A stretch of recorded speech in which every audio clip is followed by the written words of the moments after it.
Hey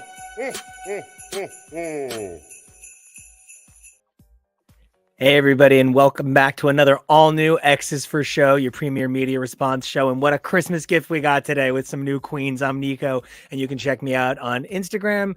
I won't call it that other thing. So Twitter and more at Nico Action. And you can find me at TK Elemental. And you can find me, your producer, at Kevo Really, and we have an awesome guest with us today, as usual, one of our favorite drag panelists. Where can we find you, sir? Hi everyone, you can find me over on Twitter and Instagram at Peak Jonah, because I'm Peak Jonah. And you are that. peaked. We are all peaked. I believe we are technically gagged. We are gagged, bothered, and bewildered. We started today, a very normal day, any Wednesday in the month of December, thinking, all right, well, we're doing Gang War tonight. We're doing a comics broadcast. We are all read up on it. We chatted. Me and this guy over here had some conversations about it, right? We're all ready to go on tonight's episode when this happens. The Queens of 16 were announced by none other than the goddess herself, Miss Sasha Colby. And so we have 14 Sweet 16 queens. I guess it's splitting the difference for the quinceañera because there are so many incredible Latina queens this season. I can't wait to talk about it. But they just dropped this shit today. I'm so excited. I'm stoked. Although you did just point out like one of a few things that I was like, okay, so we're not doing 16 queens. I get that it's a lot, but this is the 16th season. And I feel like there was that. There was also the fact that the theme appears to be sort of a max headroom. The revolution will be televised. They kept saying revolution a lot. The remote control and talk to Tabitha Soren. The aesthetic was very TV in that way that MTV used to do. Most of you are probably too young to remember that. Although I don't know, we have an older audience. Anyway, it was very like. There is a very much a theme to it. And I was surprised because the themes have been all over the place. This was a very high concept theme. I sort of thought Sweet 16 would have been enough of a theme. It just always sort of gets me sometimes the way that they are like, we have this crazy numbering. Like it's insane to me that Lady Gaga shows up for season 9, not season 10. Like they didn't really like season 10. It's the 10th anniversary. Some things go nuts about that. And their season 10 was not the most nuts that they ever had. Similarly, I was like, this is Sweet 16. There's so much you can do. And they didn't do anything with it, which is fine. It still looks super good and super fun. I just kept waiting for like the birthday cake aesthetic or joke, or like everybody gets a beamer.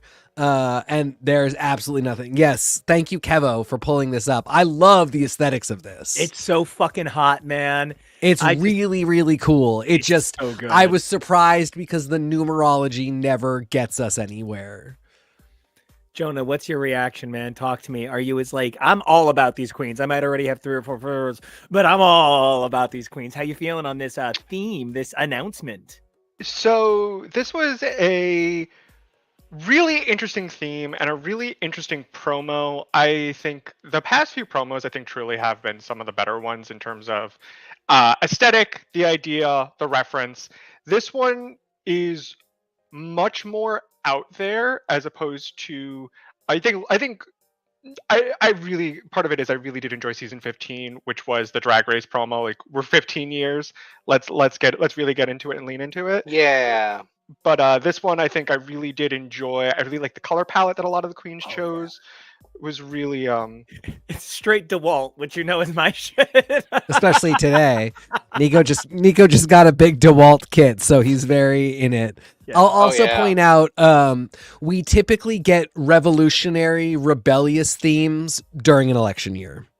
I just keep thinking she's going to replace everything with use, and it's going to be like drug roost, revolutionize, RuPaul. Like, I just keep thinking she's going to keep going further with it because I will say it's a little hard to be like, join the RuVeolution and take it seriously when it's like RuVeolution. But I feel like the aesthetics kind of make up for it a little bit. Oh, and it's a little Chang though. Yes, she does want you to Chang your opinion, She thinks- 100%. I think, unfortunately, RuPaul has Changnesia sometimes and forgets 100%. some of the stuff she does. But I always appreciate that they get a little more aggressive with the aesthetic on an election year. I expect a lot of go vote things, and then some weird semi-apolitical, semi-slapping down of the GOP line during the speech at the live taping of the finale. So that'll be fun to watch. Kevo, you and I watched this kind of live by accident. It just happened. You found this, you messaged, the group got on it, we watched. We had some pretty intense reactions to the actual delivery method, right? Like, so we kept being like, oh, this is an awesome 5-minute and then there's girls, and now there's interviews. It just kept going. So this is the thing. This is the thing to point out. This is like the final step in your full cycle of having completely absorbed Drag Race, because you were available for the last one, but you had barely seen anything and were not used to a Drag Race release cycle. So I believe that however we did watching Meet the Queens, we did not do the full thing, because they've been doing these basically every year where it's essentially this exact format. Sometimes they don't show their workroom entrance, which I was actually very surprised that they did everybody's workroom entrance. But then they typically do the video interview where you don't actually see what questions they're asking. It just cuts like a monologue. A tactic I hate, guys. If you're watching this, producers of Drag Race, which I know you are, of course you are. Let's stop the monologue, and show what the questions are, or have somebody interviewing them. Those have been the best ones. Because there's nothing less real about reality television than staged answers. Where you go, what do I think is best about this season? Where there's no... We're all villains! Right, where you can't see any prompt. This was... Season 7 did one of these, and I distinctly remember every queen that I love out of Season 7, I watched their their RuVealed interview and hated them. I to this day am like, you hated Katya when they had her interview, so you cannot judge based on these. Okay. Because I remember seeing that and being like, I don't like this Katya person. Okay, but not hating Katya. That was my fucking moment of the day. Holy shit. I know that I am like, listen, I am so tired of every librarian in every movie being mousy and small. People who like books can't help what they look like. Librarian justice. Like, I know that I literally go so far that it becomes comedic, but like, I think I've maybe said something like, is Katya not Russian? I'm like, really kind of like Irish Catholic. Yeah, seeing somebody who's like, hey, actually, the ding factor. I can't wait to get into it. I just wish that she hadn't prefaced it by talking about taking a shit. Okay, no. So Plain Jane, because I had some questions, and this is something that I think I come from an arts background that's a little bit different than a drag background. So some of my background is about conformity, I guess. It's about like, well, what gives you the best name? I am not joking. I sat next to a woman on a plane once who said, so you're Greek? You definitely have to go by Nico and don't ever change your last name. And like, things imprint on you. So I think names mean a lot. And so like hearing that Morphine heard that her name ultimately meant a narcotic and was like, whatever. When the opioid epidemic is killing millions of people, I thought was kind of callous and ugly. It was a weird thing. But they chose to include that. And as I'm like live blogging this to TK being like, I thought that was, oh my God, Plain Jane is talking about taking a shit on the stage. I guess maybe it's just the promo. And so they did say these things, but there was a real vibe amongst this crew. And I am excited to get into it. Sometimes it looks like Hollywood Squares. Sometimes it looks like the opening to the Muppet Show. But I think this cast of girls looks like fucking queens. Also, great background for them. It's working for everybody's style, skin tone, presentation. But I think we have a big question. And I think that based on everything we're talking about, we're in the right place to talk about the big question. Sure. Who made the biggest first impression? Oh. Okay. This was tough. I just kept changing my vote for biggest first impression. It's tough for me because I am torn between two. I Okay, have two clear favorites. I want you to just from your heart. I'll let you say the second one, but I want you to Saphira. give me a first one. Saphira. Okay. Oh my God. The minute she showed her range, oh my God, I lost it. I literally started crying. I stamped on the floor a couple of times really aggressively. That was like, she's so beautiful. She's so complicated. She's got such energy. She's commanding, but she's not a bitch. She reminds me of Jonah. What is her name that came in second in Down Under season 2, who I loved? Down Under season 2. Lost to Spanky. Well, no, it was Hanaconda and Queen Kong. Queen Kong, thank you. Had that same kind of, I am so proud of my strong, beautiful energy, and I'm not going to fit into your white stereotypes. Everything. So who was number 2? So I would probably sell my house for Megami, whatever she wants. I love her, and she can do anything. She's perfect. Which brings us to Jonah. Jonah, I feel like these queens were tailor-made for your existence. Oh, like Tsunami being a Pokemaster? There's two. One is a Pokemaster, Nymphia Wind named after a Pokemon. Megami. Jonah, go. Just go. They Q, Star Trek. I mean, there's a lot of references here that I all love. Okay. Truly everything from everything from the workroom entrance to the workroom look to the Meet the Queens, Nymphia Wind truly kind of blew me away. I have never laughed harder at the dumbest thing in the entire world. Did you lose your shit at the bananas? Yes, she threw a banana on the floor and slipped on it. It's Mario Kart. Who did this glasses look like this season? Denim. Thank you. She couldn't have seen this. No. The magic of that is so beautiful. Filmed probably around the same time. This might have been filmed. This earlier. I think was probably filmed before. I think Drag Race, American Drag Race was filmed before. Denim thinks it's so cute that it happened very that funny. way. It is kind of funny. Truly, I don't think there's no misses here. Everybody, I think, really kind of made a really strong impression. Everybody, there's every queen here I'm looking forward to for certain things, but from all right now, the two that made the biggest impression of like, okay, I'm already kind of seeing them as a winner is Saphira and Nymphia. Nymphia, and I'm also saying this as somebody who's in Philly.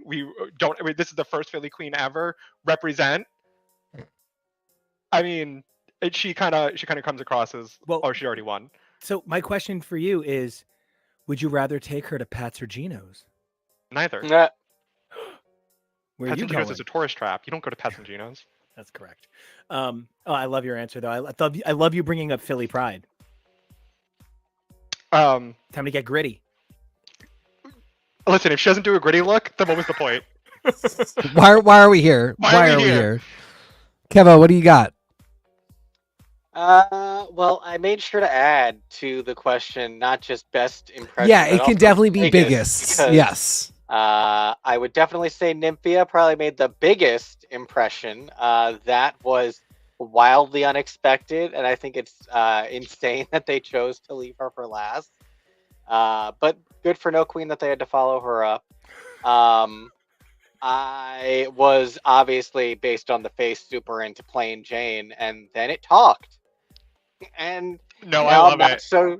I'm not so sure about that one. It's the wild stuff is fine, but some of that seems mean, and I'm not on board.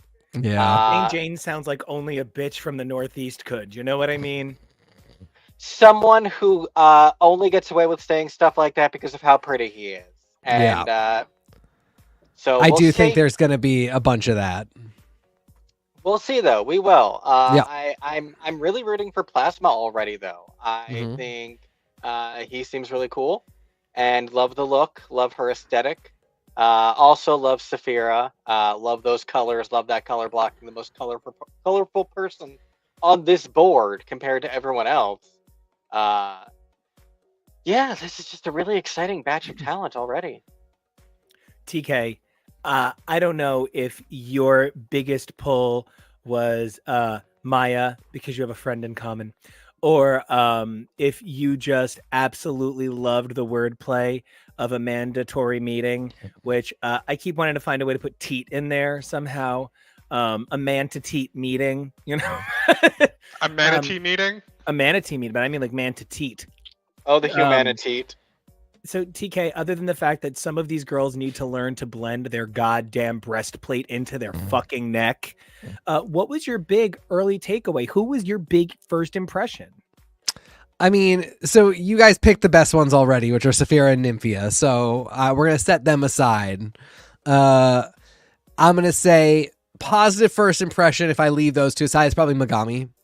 I think it is bold to come out on this stage with a Shin Megami Tensei reference as your drag name. I literally kept going, Shin Megami Tensei. Yeah, I mean, like, Shin Megami Tensei. I think that is very cool. She gives me, nothing has ever deflated my nerd boner more than Dax coming out and just being like, I'm the queen of all nerds, and not quite at the time having all the references. I know that it's very different for Dax now. We have tabled with at cons, exactly, and like queen of our hearts.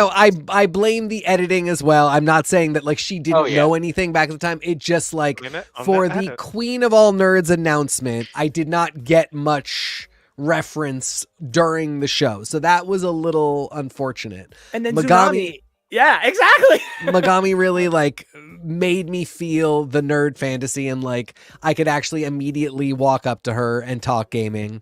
So that makes me very excited. That was a really big positive first impression. I will say, ultimately, biggest first impression was being grossed out by Plain Jane.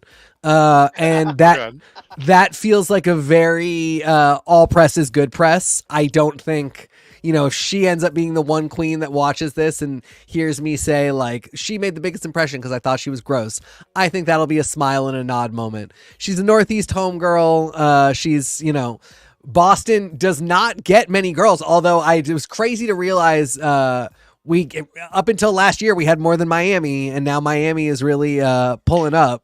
As a Hialeah Family Guy. Speaking of hometowns, 5 New York girls again.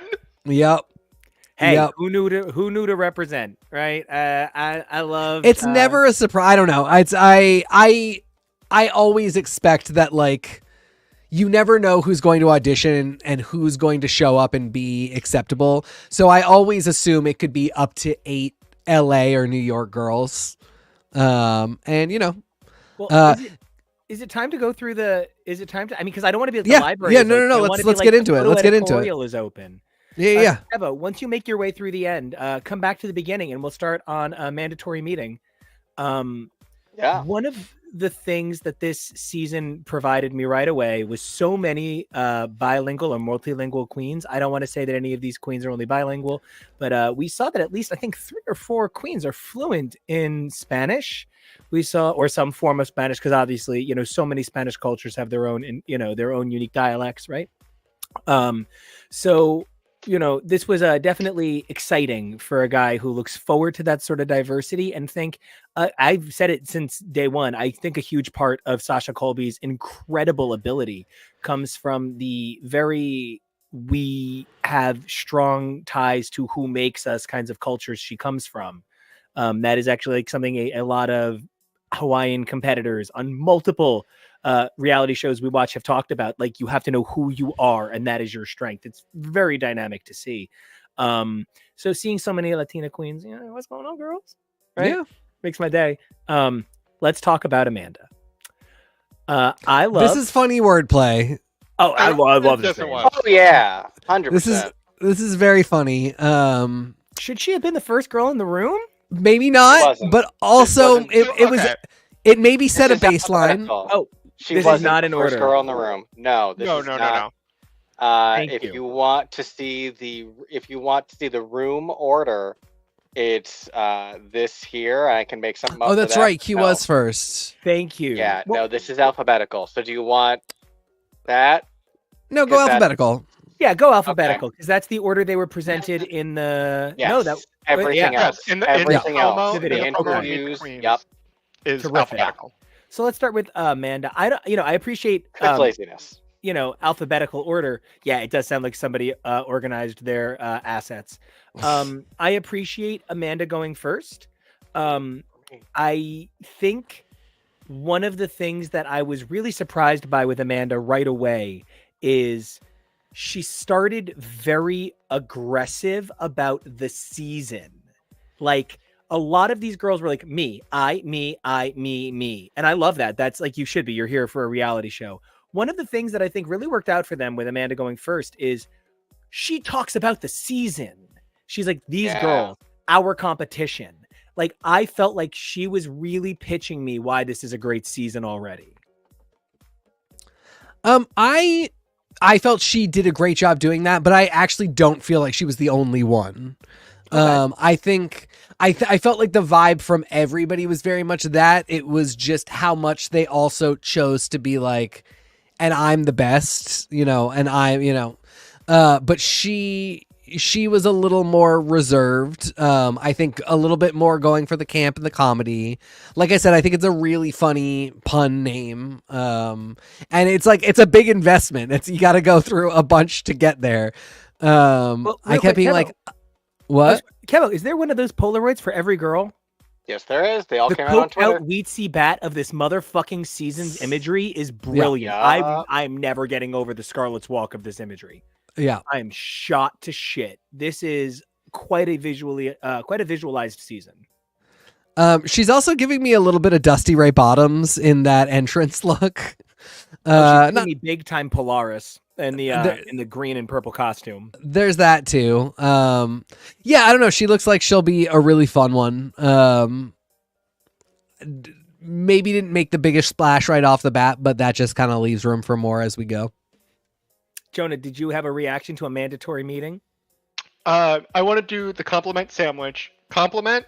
Love the name. I love a good pun name. I've never heard this pun name before. A mandatory, that going into like mandatory. Really funny. So already great start of the name. Slight ding on the entrance look. We talked about it. We've talked about it with the UK, and I'm hoping we could stop talking about it. If you're gonna do a titty bib necklace, something that covers the neck. You heard me come for it right away, right? You heard me come for it, right? Yeah. It's a small, minor thing. It's fixable. It's not like there's no fundamental problem. Other compliment, really has a lot of personality. She's one of the queens who seems a little bit feistier. So I'm excited to see the kind of fights. A lot. I could say that about a lot of the queens. This season, when the Meet the Queens premiered, there was a live chat for the premiere of it, and someone commented, "I want the girls to go back to being untalented and good TV." And not to say these girls are untalented, but it's the very vibe of the earlier seasons when there was a lot more cattiness, but there was the playfulness to it. Yeah. From what it seems like she's going to be a very fun character to watch on TV. So I'm excited for that. Thank you for saying the word character. I felt like nearly every single girl this season came with my character is, and like 4 seasons ago, because I just watched all of it in the year of our Lord Robert Downey Jr. 2023. Nobody can come for my shit. I feel like girls used to talk about the people they play in their character. Yeah. And now girls are like, my character is a thing because it's about, creating a social media presence. It's about having an Insta look. It's about having a vibe. So many of these girls have defined characters in a way that excites me so much. What a cool way to continue evolving the artistry they choose to show that has always been there in drag culture. So Kevo, a mandatory meeting, not just a great name, but what did you think of a mandatory meeting? And a great set of legs. But that neck blending is not great. So that immediately drew my eye. She's a lot. It's a great name. So I'm interested based on that alone. And again, great colors, which I love. But I don't know. Not sure about this one. Well, can I tell you who I am sure of? I'm sure of Dawn. I'm sure I'm gonna think she is a messy nightmare all season long. I think this is what people think I am, but taller. I think this is how I come across. Really, Dawn kind of doesn't look like your sister. Yeah, kind of. Oh my god! Oh no! Oh yeah. She could be a current cousin. Oh yeah. I feel very much like Dawn is actually cut from Canada cloth. I feel like Dawn and Brooke would have a whole lot of conversation. I feel like she would flourish on a Down Under. I'm excited to see if US Drag Race is learning to make a little bit more room, because before this, the weirdest they really, really kept room for regularly was Milk. And that's not weird. That's just pasty. I'd argue they've been leaning a little bit more into people who do a little more alternative, a little bit weirder. I think most notably with Crystal Method. Not to say that we didn't have weirder or artsier queens, people like, Sasha Velour before. I know, TK, I know. TK and I both frowned at the same time. Regardless of your personal feelings, Crystal is, she is a little bit more. Yes. Look at her finale, like what her drag is. Yes, so you are right. I'm being a cunt. At least you acknowledged it. Yeah, 100%. But there's been a little bit more push. And then we look at someone like Willow Pill, who honestly had even a more sanitized version for Drag Race. If you look at what she's been doing off the show, it's very, it's very about the art. It's very, conceptual. So like those queens kind of, walked, sprinted, and ran. So a queen like Dawn could, we're breaking the dawn. She really gives me like Drag Race's first official hyperpop girly, in a way that I really like. Yeah, well, exactly. Oh my God, is her entrance look him? No, probably not specifically, but I do. I don't think the reference isn't there. Does anybody else think about the fact that him is a crossdresser in a Santa coat, and Angel from Rent is a crossdresser in a Santa coat? So maybe there's a connection. I think the idea is a little bit more like fawn, like deer, and like woodland, because she talks about Ren Fair and kind of cosplay in that sense. Right. And her drag character is an elf. And she calls herself a drag stupid star, which I thought was I thought that was like the kind of way to be self-effacing in a cute way. And silly and dumb, but as a guy who kind of lives his life by placing keys on every few surfaces in every room because that's how you stay safe, I am going to choose to think that Dawn also sees the magical symbology of keys, but maybe even a little bit like latchkey kid. And there's a lot of kids who always had to have their key with them, for whom keeping that key physically present is a statement to how they kind of had to raise themselves. And no matter what the symbology is, I really look forward to continuing to like Dawn, despite what I'm going to be sure is a very catty season. She strikes me as one of the less catty ones. Ultimately, the thing that I'm most concerned about with Dawn is how heavy and hot that sweater is under studio lights. You might just have to poop on the stage. I guess that's just where we're at now. God, and it would be a Boston girl. You know what I mean? It would literally have to be a Boston girl that comes on and goes, "Hey, you're gonna shit on the stage." I don't want to talk about it. Well, it was going to be a Boston girl, or it was going to be a Jersey Shore girl. So, TK, what's your Dawn fawn? Are you fawning over Dawn? Or I do. I love Dawn. I'm very excited about her. Like I said, I think she is the first like hyper pop drag queen, and I'm really interested to see what style she brings to the whole competition based on what we just saw here. But I'm super excited, and this is the other side of the equation when I talk about like not necessarily getting the best impression based off of these Meet the Queens, because this is the same thing. Somebody else who fits that same category, Irene Dubois, who I was like, future top 4 drag race placer Irene Dubois is going to give us so many looks. First one out the door. And this girl has the exact same vibe insofar as like right now I'm like, and I can't wait to see what her finale look when she's in the top 3 is. And fully she's going to go home in the first hour. RuPaul's going to be like, you don't even need to do the talent show. Just leave. And I'm not going to understand why. Yeah. Like Jan. Exactly. I have a different queen in mind for that role. And I will mention I can't when wait we to get hear there. it. Yes. I like that you guys are still talking about it like RuPaul is deciding who's in the bottom after this new season, and we'll get to that in a minute. Yes, we will. But now that RuPaul no longer decides the tops and bottoms, let's go to I haven't talked about Dawn. That said, let's go to one of my favorite verse kings, Oh. and let's talk a little bit about Dawn. I shouldn't have cut you off. I jumped the No, gun. you shouldn't have. You Gia gunned. He is the boom boom gun. I am the boom boom pow. Let me feel my oats. I did actually say that to Nico the other day. I'm just feeling my oats right now about something. Nay. You Dawn little weirdo. Dawn represents, in my personal life where I play D&D, I right now have been very inspired by the Feywild. So like her drag aesthetic being this kind of modern streetwear, almost kind of punky a little bit, elf slash fairy is like really up my alley right now. I fully dig her vibe. She has a very distinct makeup look. She has I do worry. I'm waiting for Michelle. I imagine the first episode Michelle's gonna say, so it's gonna be every week. The ears and the makeup, the first thing out of Michelle's mouth. And to which I'm gonna say, suck a cow, Michelle. Let her live. Let her do her thing. That is an utterly weird thing to say. I don't care. Oh. Well, I made a couch. Well, I only put like about 2% into that. Oh my god, you milked that as far as it can go.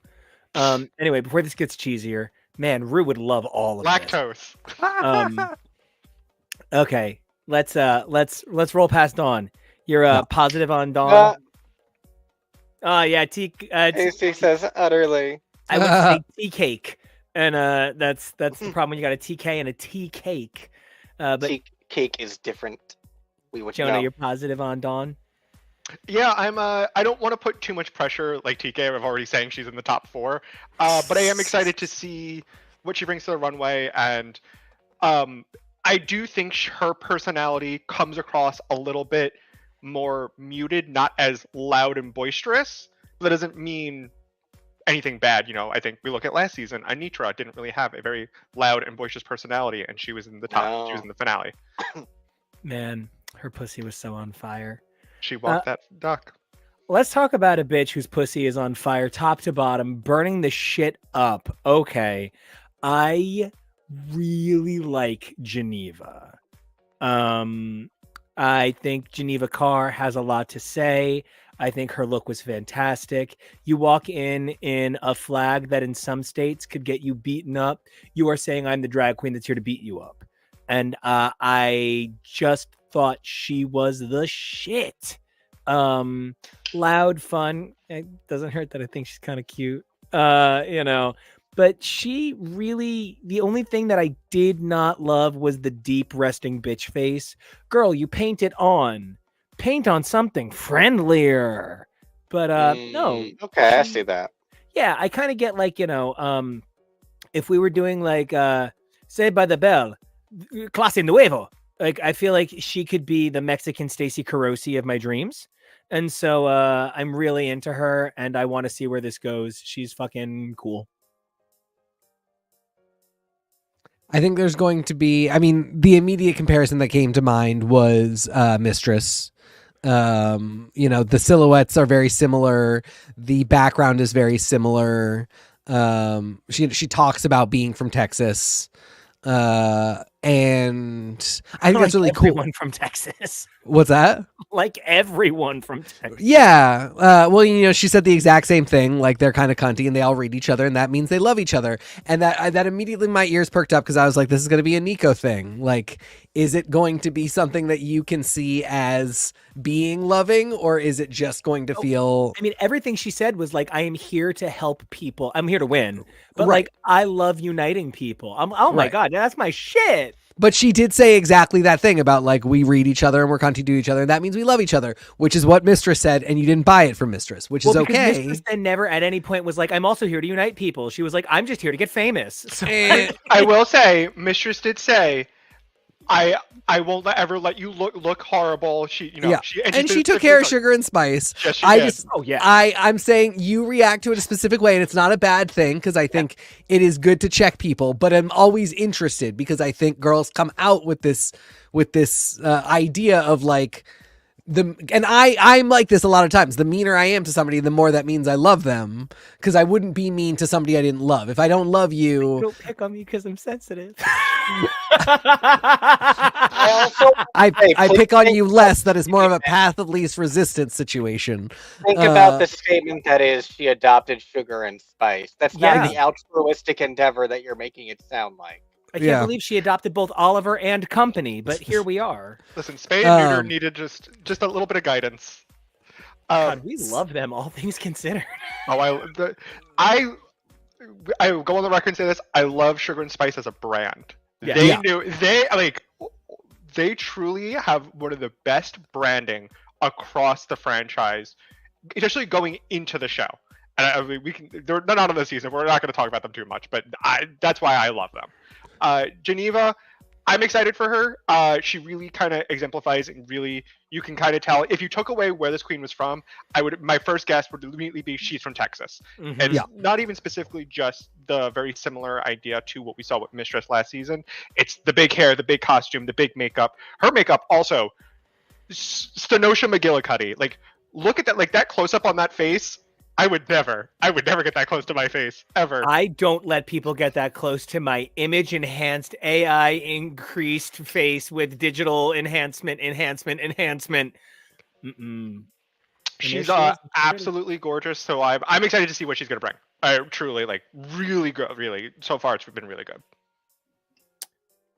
All right, but can we talk about the jaw drop of the season reveal for me? When Hershey just comes out and is like, first of all, it's my pronouns when I'm in drag. Her, she, dead. That was like so cute, so clever, a fun way to play with it. Okay, obviously, I think she's kind of stunning. Like, oh my god!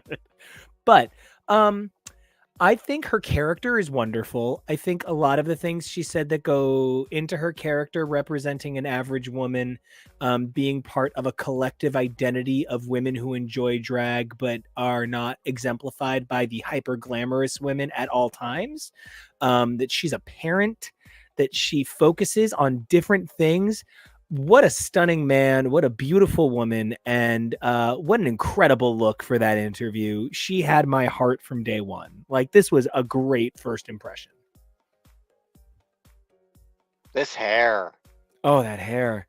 I fell in love immediately. Oh, that hair, mama. Now, Jonah, are you going all kinds of mama, or are you like a different kind of mother for her? Well, considering I am in PA, I'd love to take her to Hershey Park. Mm-hmm. Give her all the kisses. I think she comes with a I think Hershey comes with a perspective. I think, as we talked about, this kind of like, no, I go to the gig, I go home, I clean my house, I take care of my 2 kids, I go stay with my husband. Like, it, like the drag is the 9 to 5 for her. Me with songwriting, girl. I love that point of view, because I don't think that's a point of view we really got a lot of. I don't know if Tamisha Iman really brought that point of view, or they didn't show it a lot. You know, Tamisha really only talked about her kids once. But like, I'm really excited. She's also a drag sister of Cornbread the Snack Jeté. So that the House of Jeté so far is big personalities. So I am very excited to see that personality really shine through. Are you excited? I really enjoyed her. Which girl is the Grand Jeté? Probably the mother of the House of Jeté. Grand Jeté is a I know. I'm trying to go along with you. I'm trying to be a fan with you. Oh, cool. Okay. I was like, oh no, did my joke fail? No, they were being like, the big one is the leader. Like, why does she not simply eat the little one? Why does the drag queen not simply eat the smaller drag queens? I also love that you brought up Tamisha, because I think we should all just stop several times a day to talk about Tamisha and just how phenomenal she is and why she's the best. And I now think she's coming for you. Tamisha Iman is coming for you, coming for me. She's the best.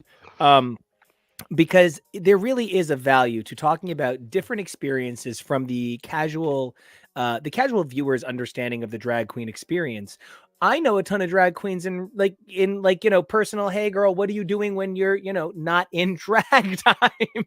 And like these girls, really, so many of them, when they're not doing their 9 to 5, they're at a gig and they're so burnt out and they're so tired. And then I know my sister, my beautiful sainted sister and her 2 kids. And I know Kevo's incredible sister and her 4 kids. And I'm like, you try to mix those 2 worlds together, and I just have more respect for you than I can verbalize. And so just, I really felt like Hershey got my love day one. So anybody else got thoughts on Hershey? Hit me. I also really related to the I had nothing prepared. That would be me. Yeah. There's one other entrance that I really relate to on that same level, but that one I really would walk in and I would completely forget all 5 lines I had prepared and just have to laugh at myself. And she was great.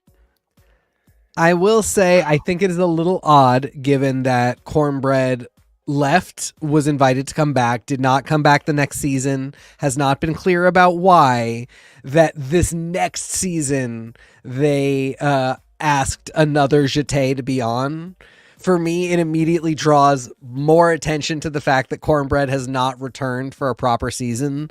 Whether that is her choice or not, it's just a weird, like, drag race production thing where there's so much in drag race production lore that because of Ru and World of Wonders quirks of belief about who should know what and what should be talked about, they Streisand affect themselves so much where they're just like, if we bury this thing, no fan will ever think to ask of it again.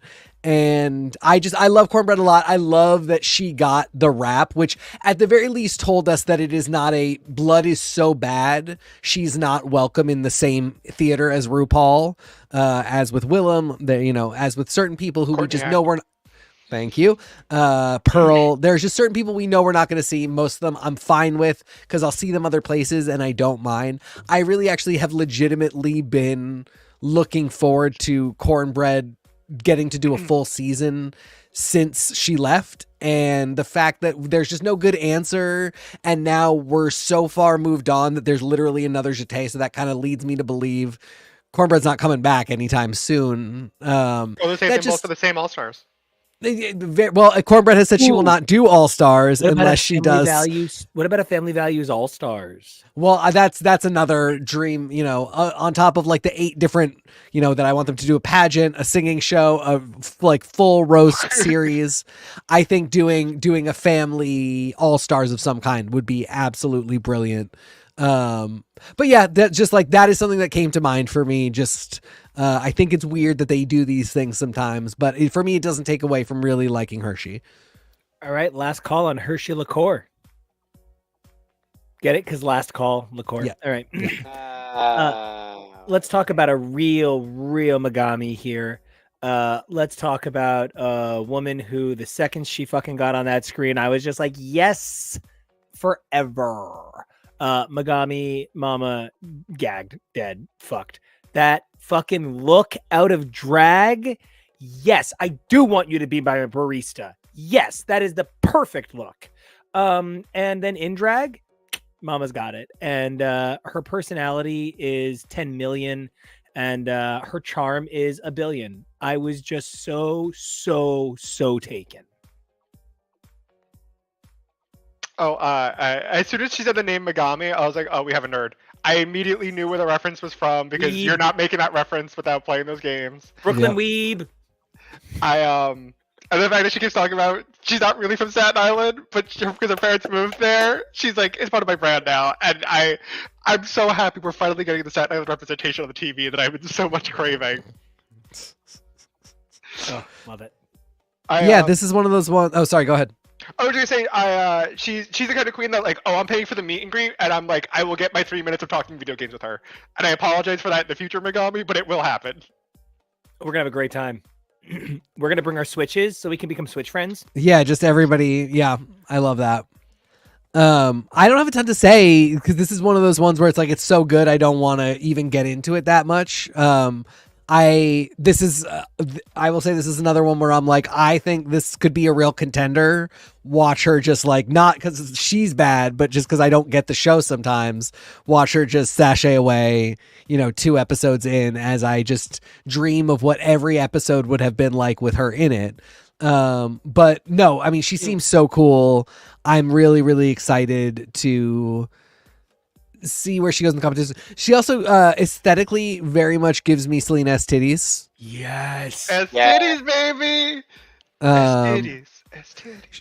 Find your She's light. got Thinking about her and the GLAAD announcements with Sasha from over the summer.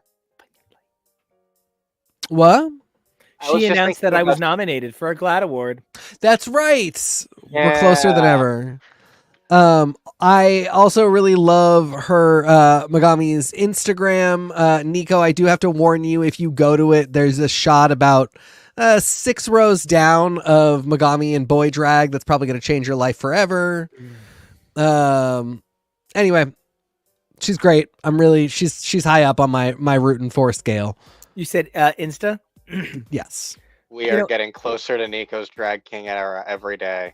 Oh my god, I'm gonna be the fucking coolest drag king you've ever seen. The only thing that actually struck me kind of funny was Megami is like kind of like, you have to know Megami Tensei, you know what I mean? Like, you have to know what you're talking about. So if all Ru gets in the blurb from intern Scared Pants is she likes video games, I'm so sorry. And so then Ru is sitting there and she goes, Megami, I heard you like video games, and I guess your name is based on Mega Man.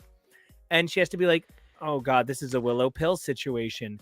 Do I fight or do I just this is going to be one of those things where she says something weird like that, and then Michelle goes, no, and gives a history of the Shin Megami Tensei franchise year by year, okay? And everybody's just going to be like, how the fuck does Michelle know all this stuff about Shin Megami Tensei? Michelle's a big old video game head. I know. Pokemon has an official video Michelle Visage. Yeah. That's the dream. That's beautiful. Yeah. Michelle's going to get the reference immediately, so I love that. And Michelle is a Jersey boy. She gets it. So who we got next? No, him as a himbo, though. Jesus. I told you. Hi, you're distracted. Focus on the show. You're live. Sorry. Okay, no. So he's just handsome. Sorry. He is. That's fair. Love him. Can't wait to see him go all the way. Seriously, got to be a finals with him, or it's just not going to be a finale, right? I do want to talk about Maya. I loved Maya. She had a lot of fun energy. She was real intense. She was so reasonably honest about sewing. Half my family lives in Hialeah, so whenever I see a Miami girl, I'm like, yes. But I know that I don't belong there. One of the things I do want to say about Maya is I hated her breastplate in the interview. I hated the way they looked squished up like that. I thought that perhaps it was artifice where her beauty was a little bit stronger. So I'm going to be watching her looks, especially because she said she's not a strong seamstress. So I have some concerns that whereas some of the other girls have the opportunity to fix their looks if there's a problem, we're going to see Maya be one of those girls who I'm going to root for. I'm going to cheer for every single competition, and I'm going to think she should go all the way. But I'm going to find myself, oh my God, I just realized she's an Amon. I'm going to find myself cheering for her all the way. But I'm going to say to myself, you're limited by your looks, my dear. So this, now I want to say this isn't meant to be shady.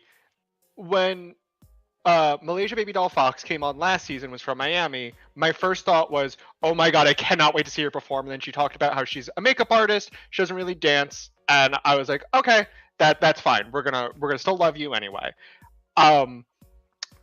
Maya is the kind of Miami drag I'm really excited to see.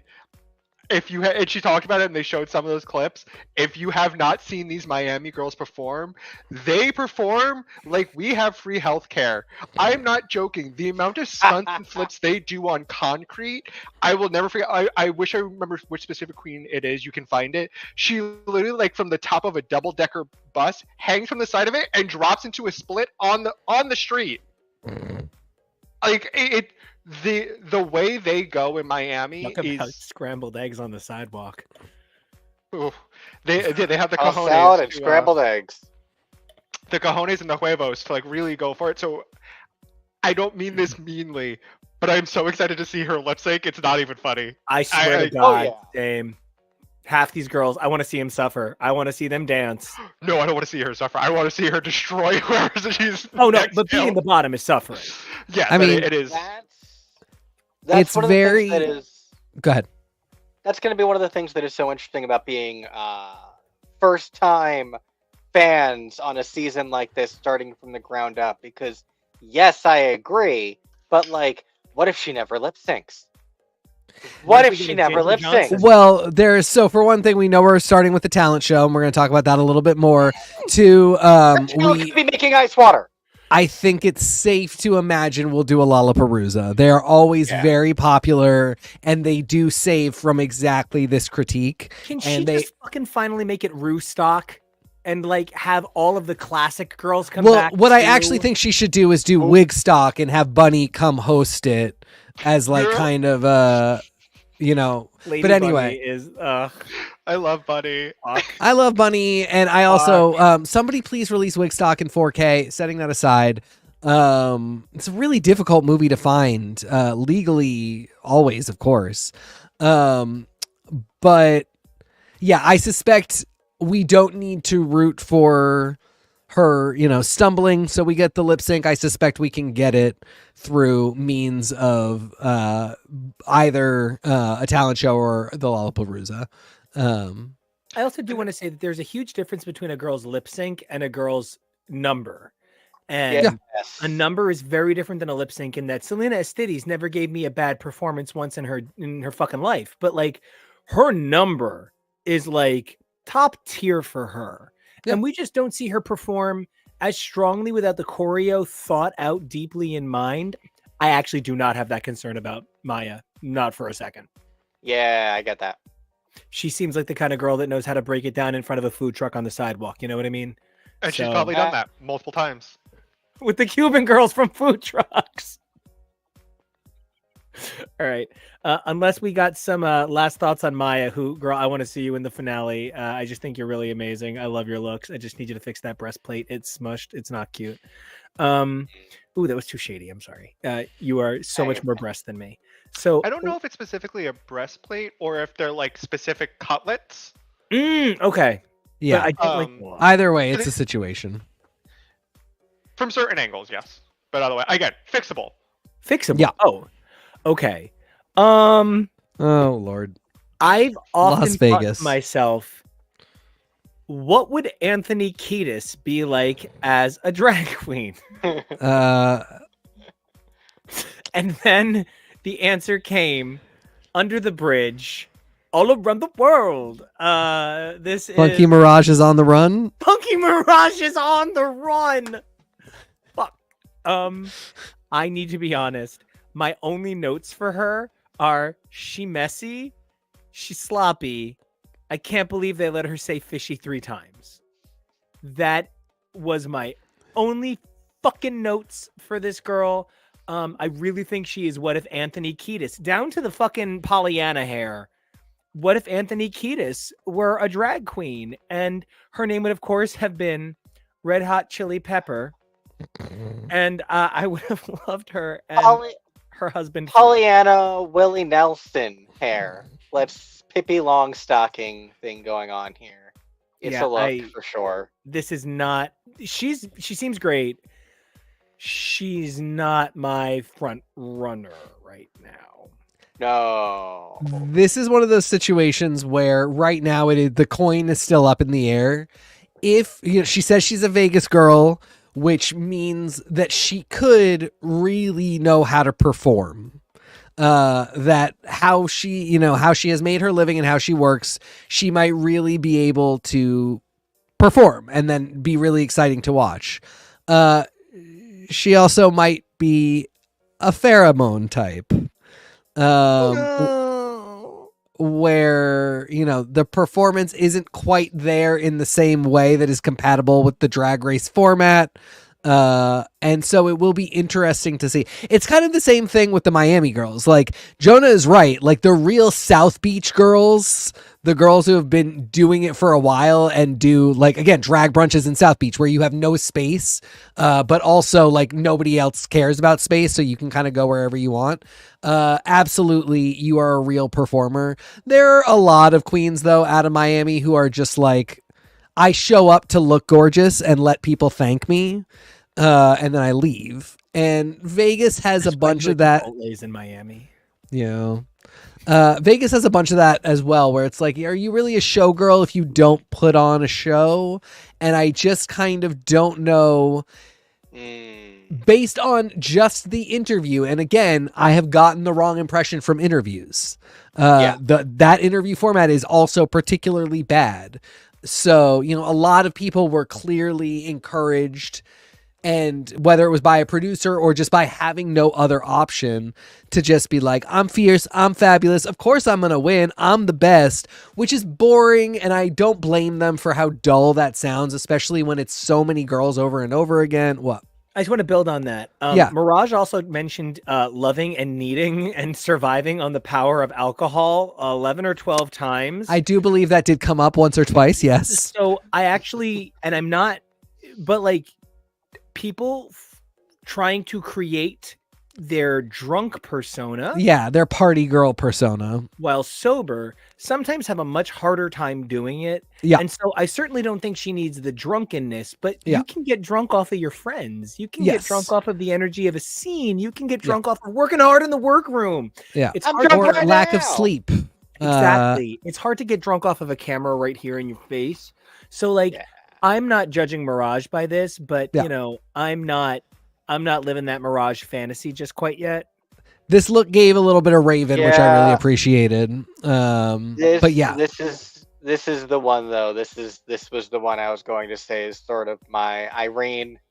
I don't see an enormous future for her. She didn't give me the most amazing first impression, and just of all of the 14, if I have to pick one that I think is likely to be first day go home, you know, because I really hear what you're saying, because she is a Vegas queen, and that does imply show, but that's not a guarantee.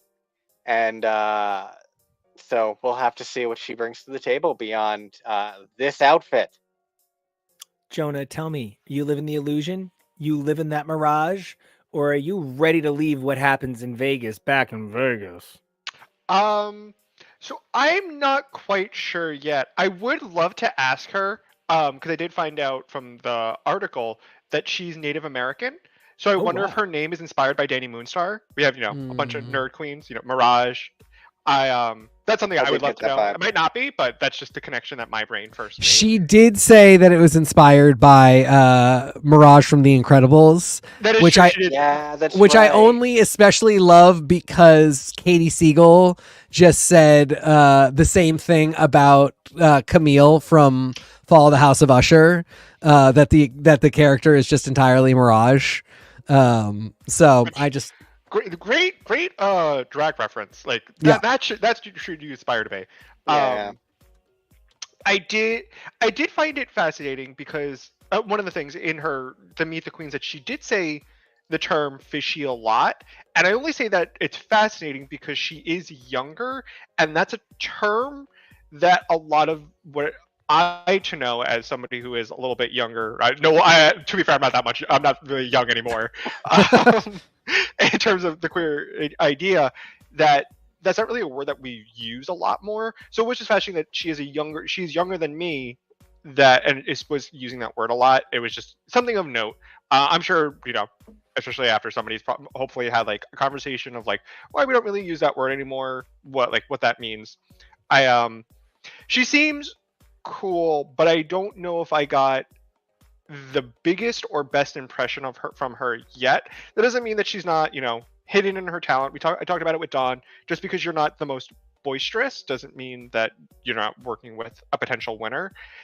I don't know if I fully got that from this, but I am excited to kind of see what she brings to the table. You know, that is how I feel about Morphine.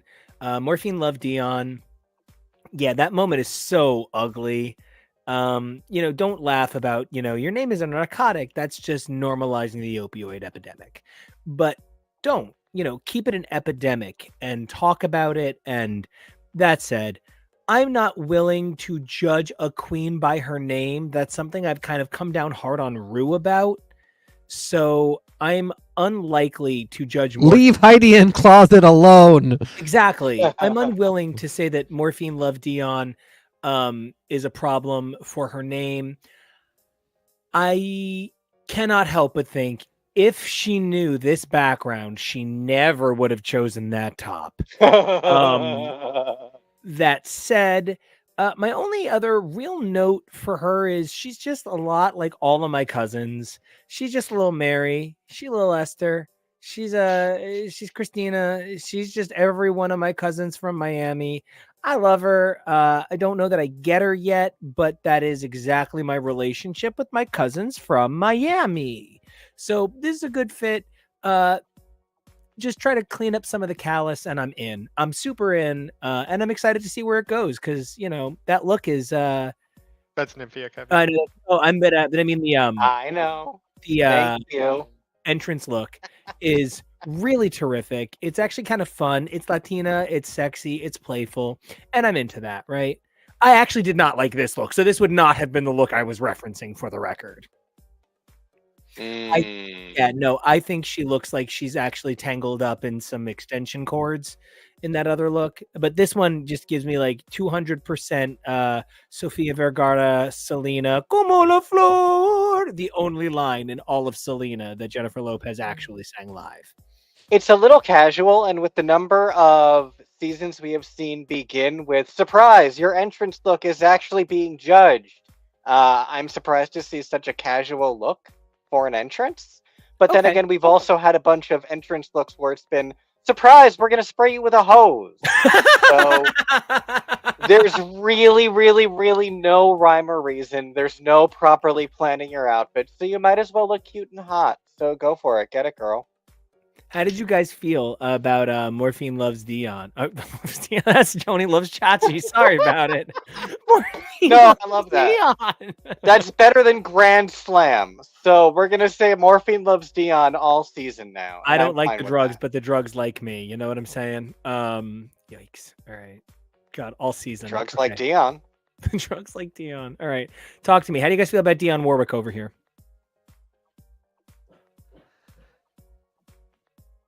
I was not the most charmed by this particular set of interviews. Just a lot of repeated, like, I am always the winner. Everybody loves me. Also, a lot of people, multiple people were like, I've won every competition I've ever competed in. I feel like you can't all have won every competition you've ever competed in. There's only so many competitions. Do you remember it was all different years. That's what it is. Do you remember the video for Naughty Baby Did a No-No? Of course I do. I think about it every day. Every single day of my life. Do you remember the beginning of that where Daphne Aguilera, who's actually Christina Aguilera's cousin, or their moms live on the same street as their hairdresser or something? Yes. She's explaining that the concept for the video is, I'm just so hot that everybody wants to fuck me or something. Yes. So many of the girls this episode were, I'm just so hot, everyone wants to fuck me or something. And again, not blaming them off the top of their heads. I truly believe this is a production was like, but really show me your confidence. Like, what's you at your most confident? And each of them just ended up in this, like, I think I'm the most fun girl around. Everybody loves me until they hate me because I'm a cunt. So we just... Let's be real. They didn't have to even play it that close to the chest. They can say, show me your most crazy, and every girl will be like, yep, I'm on board. And yeah, it's true. It's all for the camera.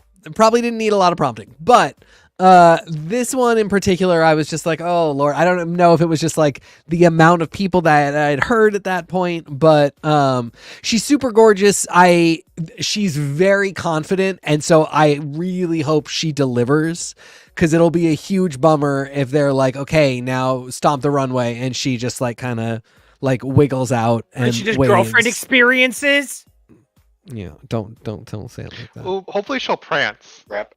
I would like to see some prancing, no trotting. Let's leave trotting back in season 15. But I would denim just show up and just be so cute. just give a little wiggle. Yeah, like if she gives me some of that, I'll be good. I want to see like, I want to see singing. I want to see dancing. I want her to be really, really big. If she's like, I don't act, I have trouble with comedy, then I'm going to be bummed.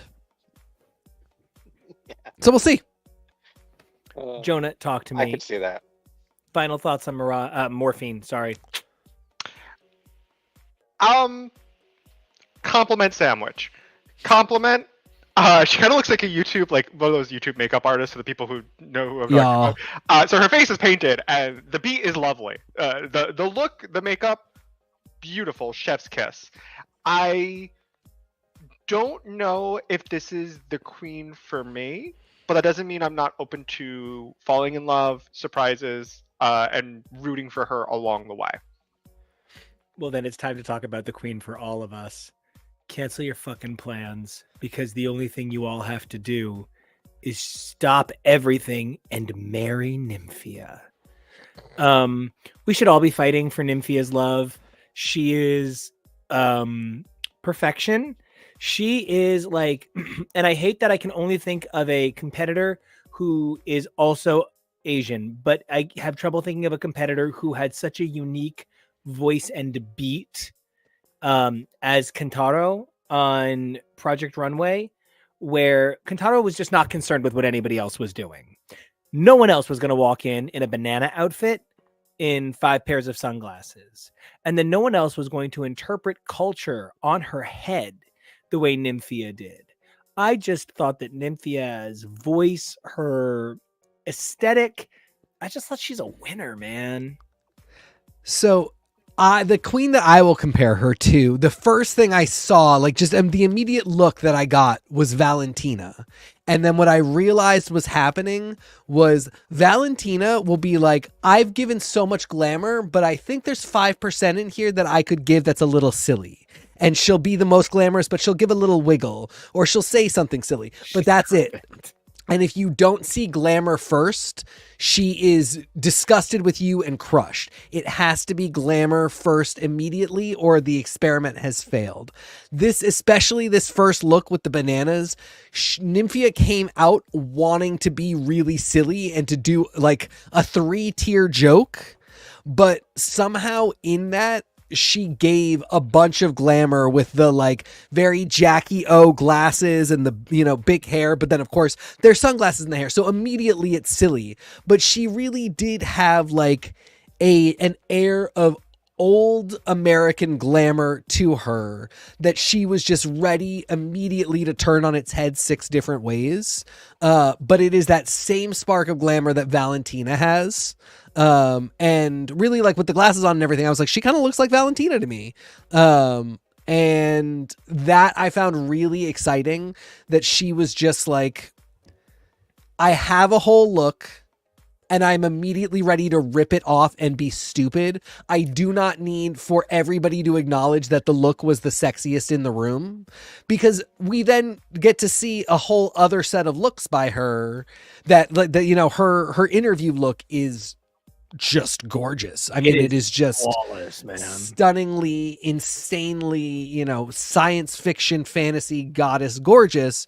And it wasn't the least bit silly, but she could talk and be silly in her interview. So like, she clearly has that balance where she is ready to juggle those things. And I find it's one of the things that frustrates me most about some girls who come on the show is they're just not ready to end up in a scenario where their best option is to be silly, but they have wanted to be glamorous.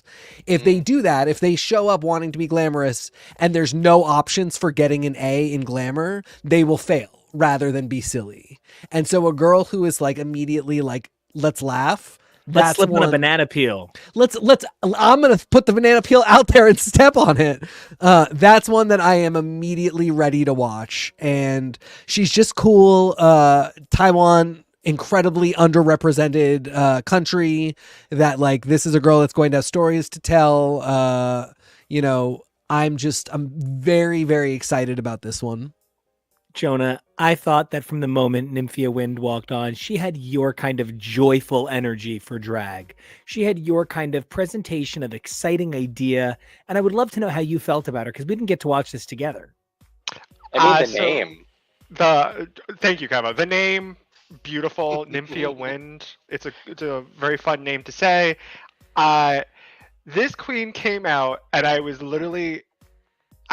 watching this at work. I literally had to cover my mouth and not have like a hissy fit at my cubicle because I was laughing to myself so hard of how dumb this was.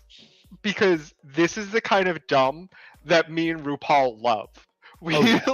This shtick, this little bit that you do, like it was so impactful that it just kind of blew me away in a way where I was like, no, she can win. She can win. Nope, it's already. She can win. Over. Crown her.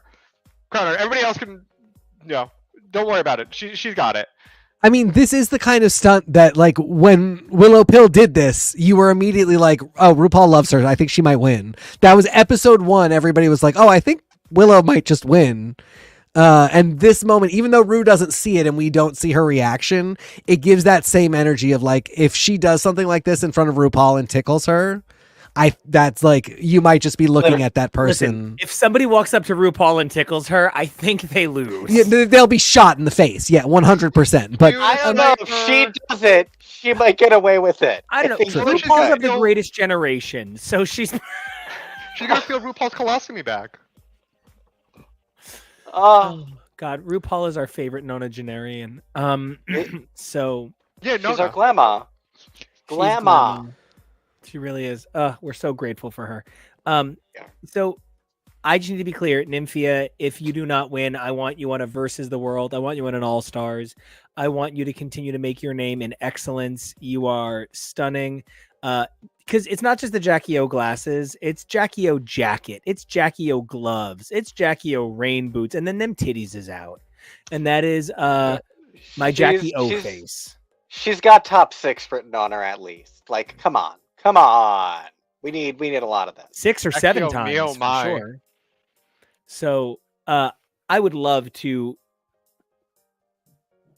Okay, I actually don't really want to talk about this queen because I don't know what I think about her yet, and I don't want to say anything that I'm going to come to regret when I possibly fall. Famously, the first time I ever looked at Valentina, I said that is the most evil bitch on the planet, and you should never ever trust her. We're like literally the words out of my mouth. So yes, but everybody understood what was lying beneath the surface of that. I madly fell in love with her and knew that I would literally become her simp in an instant. It's kind of an opposite reaction with Plain Jane. This is a very handsome dude. We can acknowledge that right now. And the look is fucking stunning. The look is stellar. Both looks are stellar, although the second look is somewhere a little bit too between Tom Finland and perhaps a member of a certain East German. I didn't want to say anything. I thought you had it. So hard. I will say it's giving very much Britney in the Toxic video. But also fuck Katya because she's an appropriator. Well, I think she's being funny there, and that was fully in jest. Yeah, you're giving me that face in season 9 when Sasha Velour was announced, and they had Trixie and Katya react to the cast. Katya was like, "Oh no, she's actually Russian. I'm a fake Russian." Like Katya knows she's a fake Russian. Yeah, she talks about that. Well, but I mean, knowing that you're not really black and doing blackface, is that better? Literally saying I am making a performance, like I'm doing a minstrel show almost of like Russian culture. Well, I think, but she's also not directly from Russia, so it's a little bit like you being upset with someone for putting on Cuban. An Irish affectation. Yeah, or Irish, but like, and there is a justification, but it's also not. She is also saying she is authentically Russian. She's authentically American. Well, and she definitely did it with a big LOL with it. So I don't think she was actually like, we should burn Katya's entire brand. But there actually is something to be said about like, maybe don't wear other people's cultures as a funny costume. Yeah. Because that's not cute. It's just that it came up like 5 times in all the screen time that this woman has had already. where I'm like, this is a lot. Is I this your think mission? the thing is, if you are a Boston queen, your options, you immediately have two options. You're going to get compared to Jujubee, or you're going to get compared to Katya, and immediately that's going to happen no matter what, and you have to answer for Boston. Like New England is a disgusting hellscape, and we are all responsible for dealing with that. So if you're going to go on the national stage, that's immediately. And by the way, as of like 20 minutes ago, there's no way this girl is from Boston anymore. As soon as the season ended, she moved to LA. I guarantee you. Nobody stays in Boston if you have the chance not to. That's why there's things begging you to please come to right, Boston. Exactly. Will we give you tax breaks or help you move here? No, but come anyway. Your guilt over leaving Boston is part of the Boston experience. 100% that. So, she's from Boston, but she's fine. She's anyway. Super hot dude. Congratulations on that. Gorgeous looks. Really, really, really would have liked if you had not spent so much time talking about stinky shits and jungle musk. Just would have been my preference. If I think you probably called out to your fan base in those moments, and I think they are probably sitting there being like, let's see if she'll sell us socks, and I bet she will.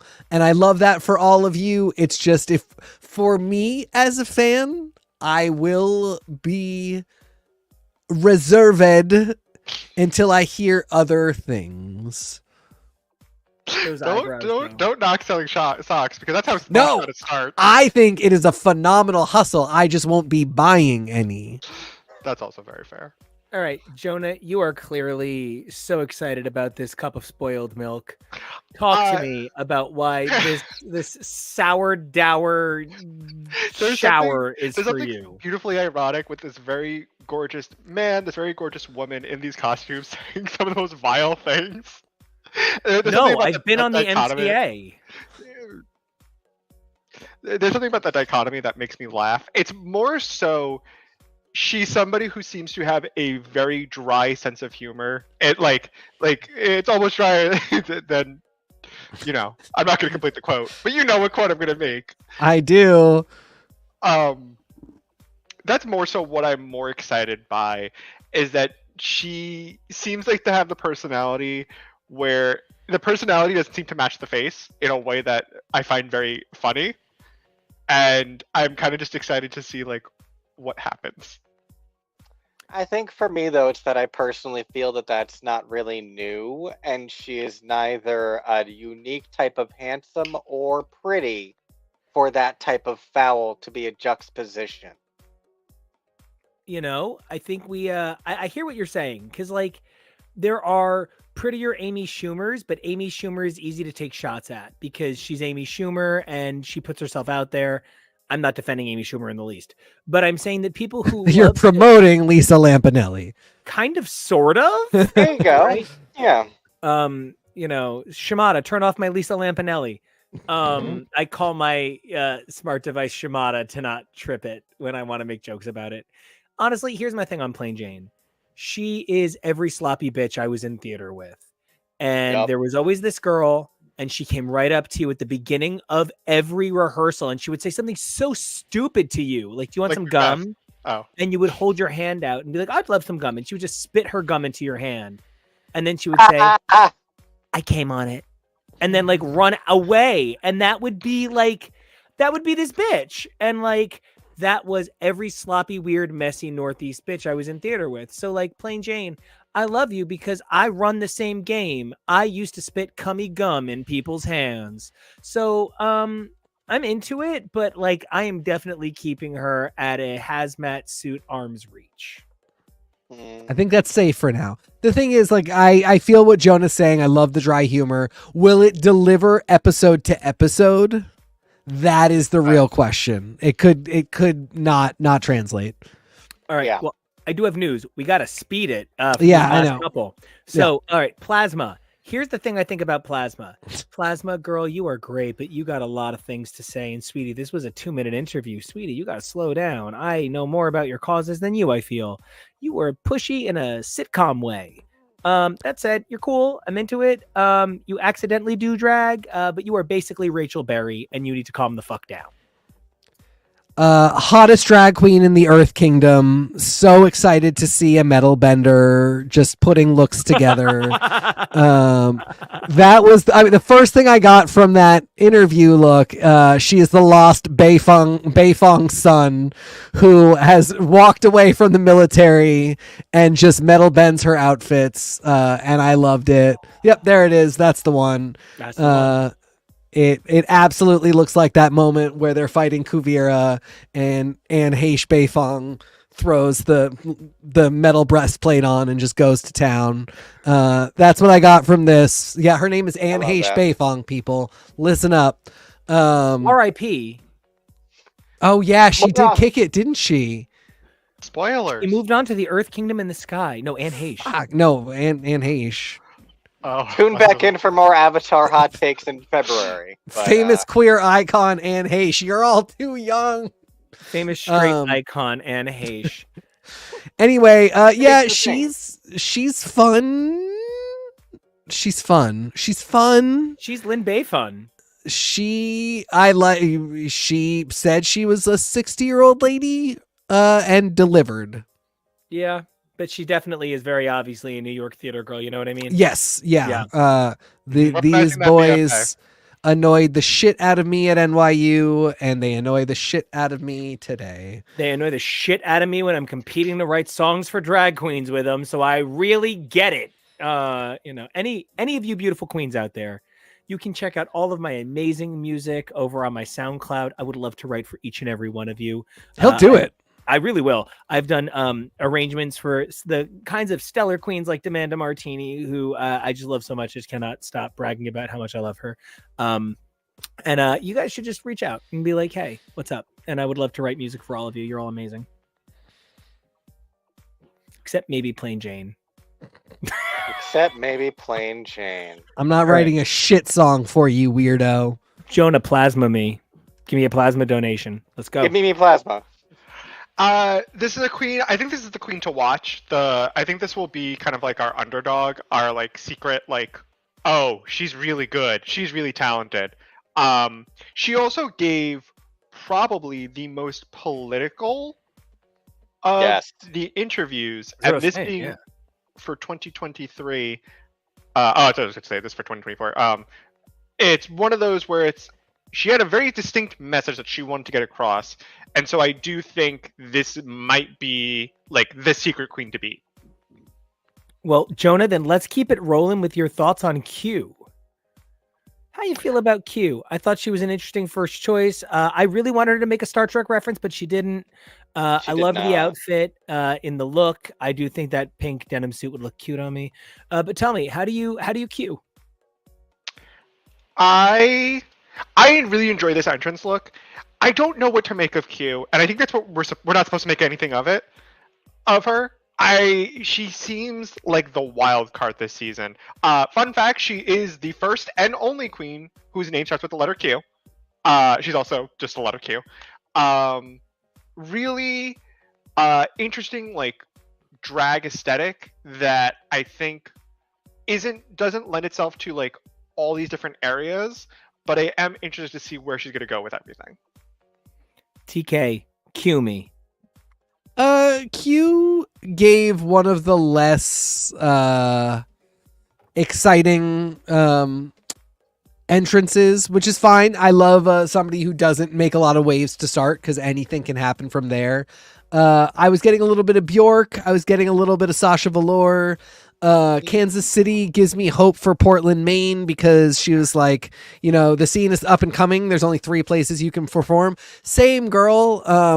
So, hopefully one day, when any of these little towns, little cities gets onto Drag Race, it always gives me hope that one day mine will, and we won't just have to be competing with Boston.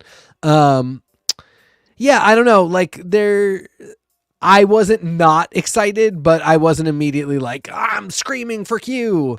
But like I said, that means that you can kind of when things quiet down after a lot of excitement and a lot of people make big waves, you can be somebody who comes in and really impresses. And I hope that's what she does. Yeah, she's got Jackie O'Trades kind of vibe. I really dig that she seems like she can do what a lot of other queens can do in a package. But I just kind of need her to set herself apart.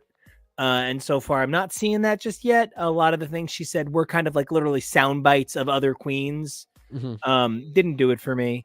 But I like her a lot. So I'm willing to see where she goes beyond that maybe not well edited interview.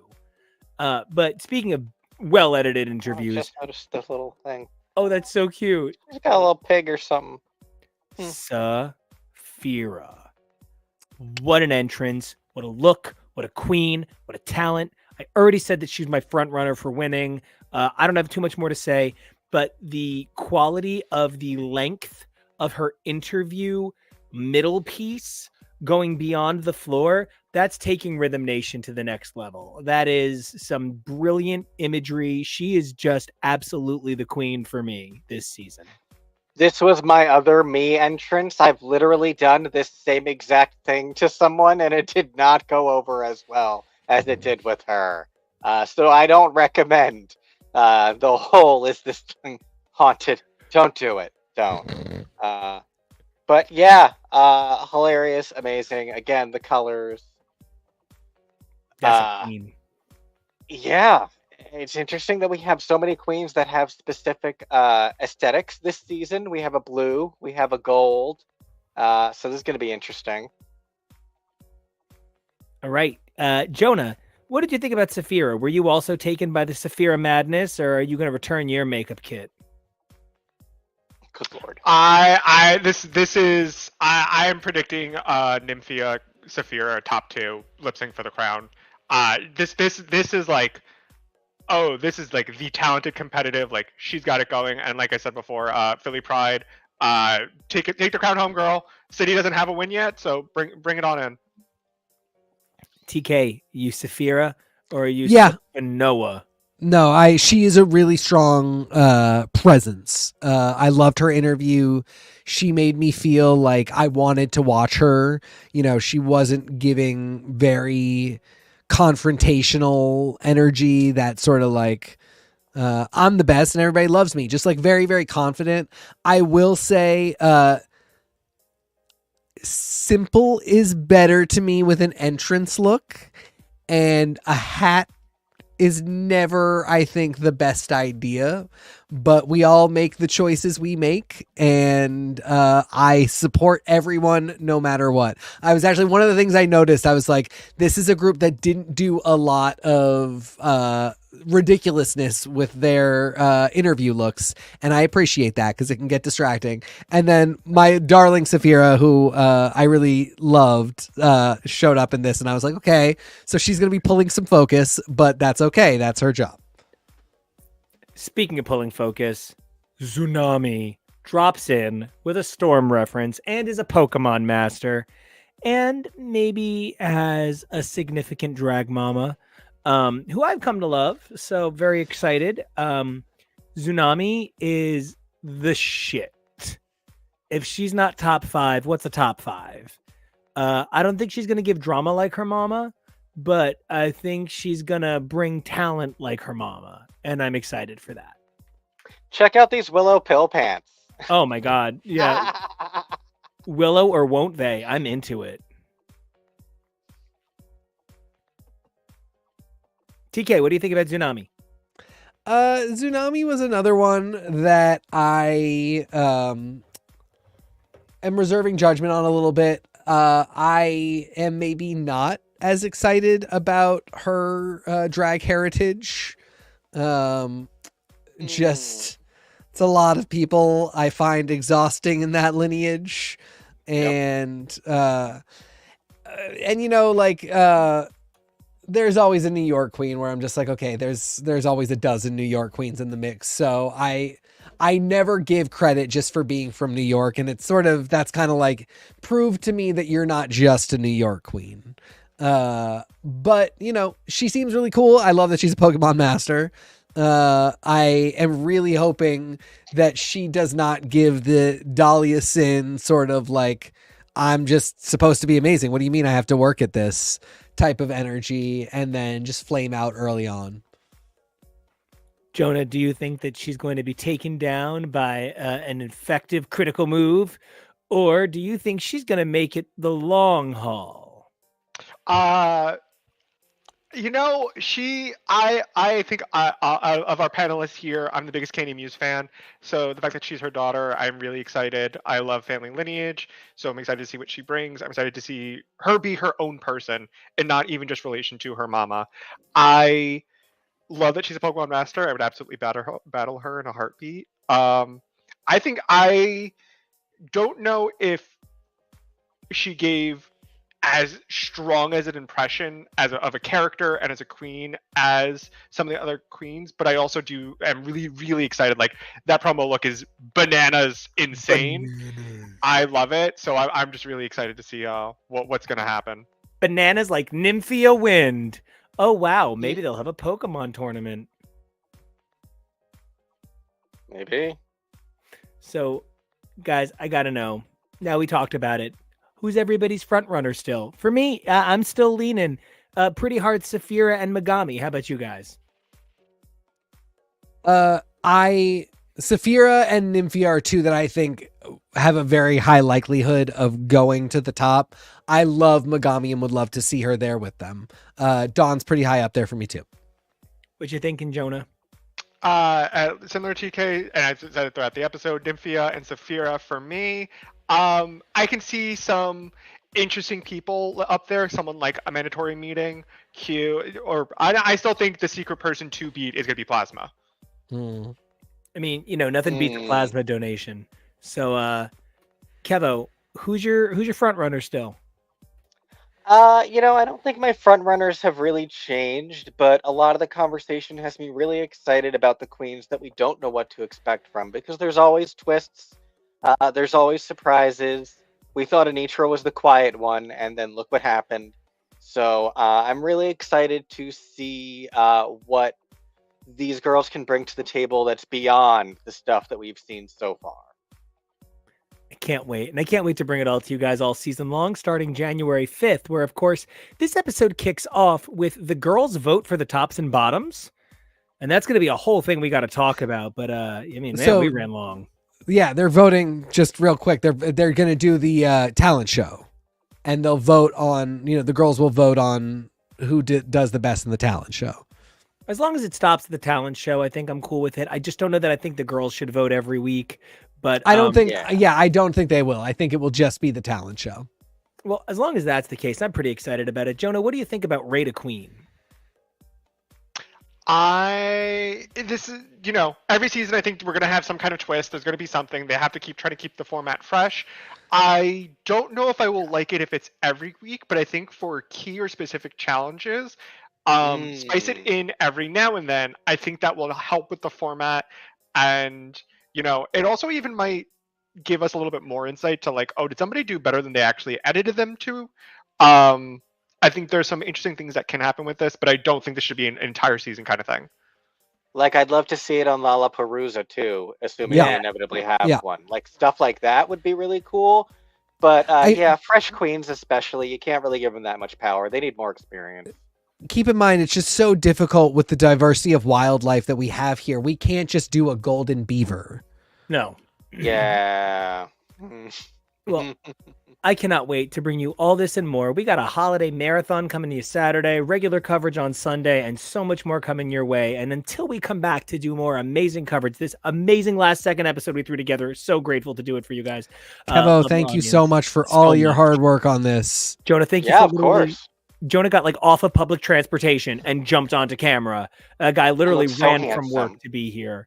So, Jonah, thank you so much. And where can everybody find you online if they want to know all about your draggiest opinions? You can find me on any social at Peak Jonah. Kevo, we literally could not do this episode without you, as TK pointed out. We are so grateful to all of your incredible work. Where can everybody find you if they want to know more about your awesomeness? Well, you can find most of my awesomeness on this channel and through a lot of the programming that we do. and that is why I have queued up some links in the comments for anyone who wants to check out. We've been doing a one short per day slow unboxing of the Marvel Lego holiday calendar with a full video to come. We've got a lot of really awesome holiday broadcasts that we have already done. Make sure to go vote in our Holiday Toy Showdown tiering. That'll be ending at the end of this week, and we will talk about the results.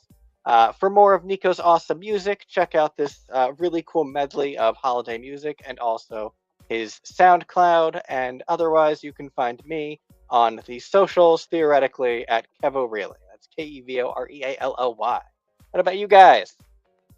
You can find me over at TK Elemental on all your socials. And how about you, Mr. Nico?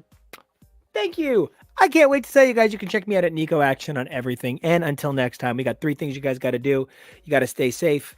You got to be brave. You better revolve daily, right? We definitely are looking for a Tom Paris kind of on the Voyager evolution into a creepy creature sort of situation where you force Janeway into it too. That kind of evolve daily.